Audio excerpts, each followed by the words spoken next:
why Ajit Pawar chose to speak about the meeting between Adani and his uncle and him and other friends after 5 years. Why has he chosen to speak about it now?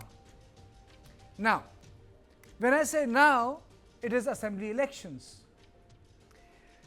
This was an interview with a digital news channel in which he claimed that industrialist Gautam Adani attended BJP-NCP talks for the government formation in 2019, and it kicked a storm.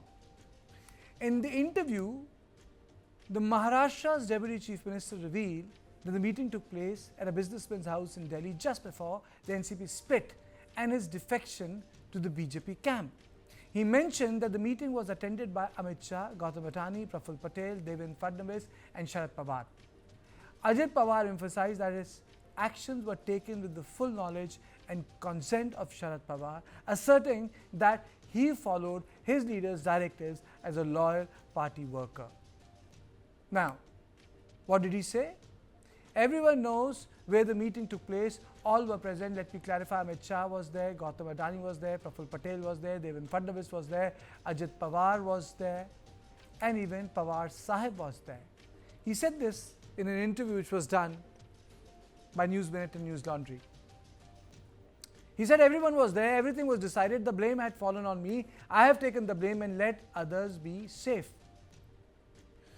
The Congress and Uddhav Balasaheb Thackeray's Shiv Sena reacted to it. The Congress leader Pawan Khera claimed that the revelation exposed the nexus between BJP and Adani. Let's play out the bite.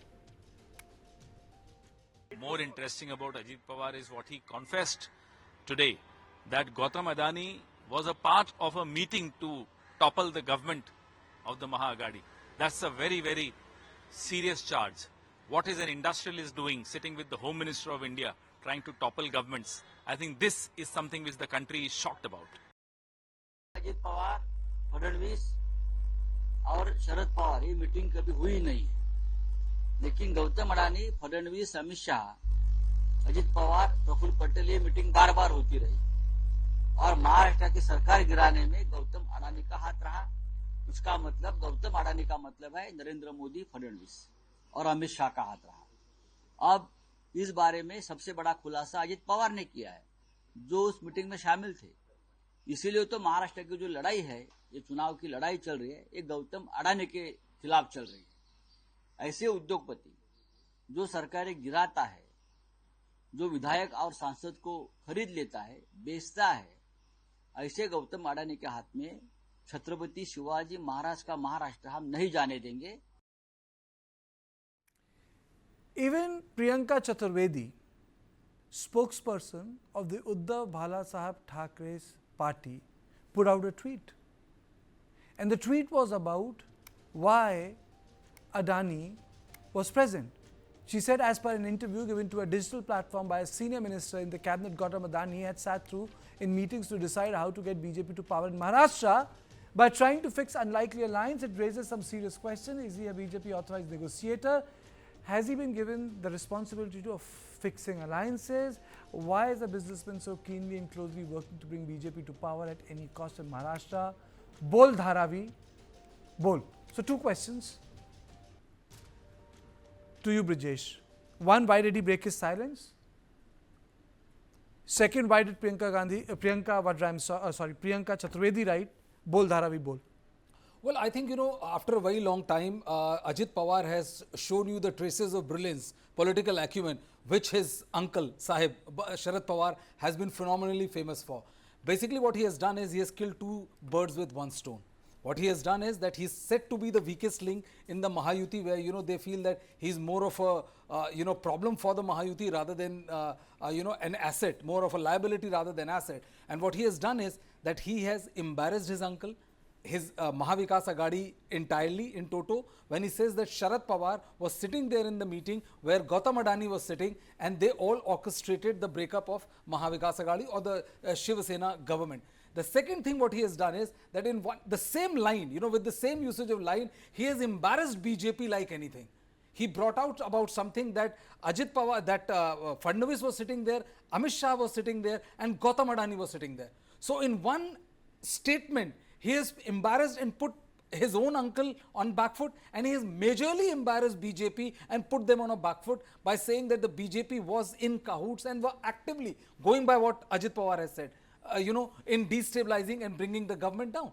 So, this is all because he has been at the receiving end for a long time now, both by Sharad Pawar as well as the BJP bad boy also. of the family. The bad boy of the family has hit back at the family and the other suitor in such a way. Now both sides are embarrassed and Ajit Pawar is smiling. So basically, the bad boy of family is saying that it's not as if, he was loose He was the cannon. only bad boy. Yeah, it's not as if he was the loose cannon. He was a directed cannon in which operation the uncle was involved and uncle's friends were involved. But then what do you have to say about Bol Dharavi Bol, Brijesh? Basically, what Dharavi is, the entire Dharavi redevelopment project which has been given to Adani Group, the Shiva Sena Uddhav Bala Sahab Thackeray, they have been taking pot shots and saying that the reason why they have got is that they are going to make an enormous amount of money. And if you remember, Karthike, Uddhav Thackeray has said it several times that if his government comes to power, one of the first projects which they will cancel is the Dharavi project. Now it has become a war of word between Uddhav Thackeray, BJP, Adani Group and all. It has become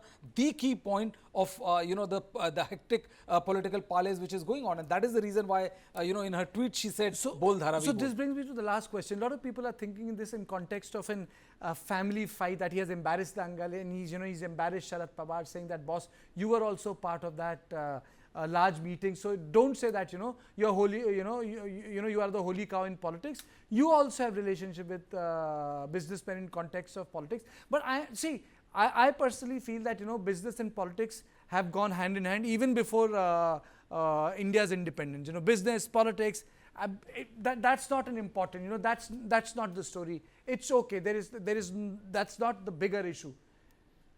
What I want to know is, was he also feeling pressurized from Bharatiya Janata Party, Ajit Pawar? And if so, on what ground?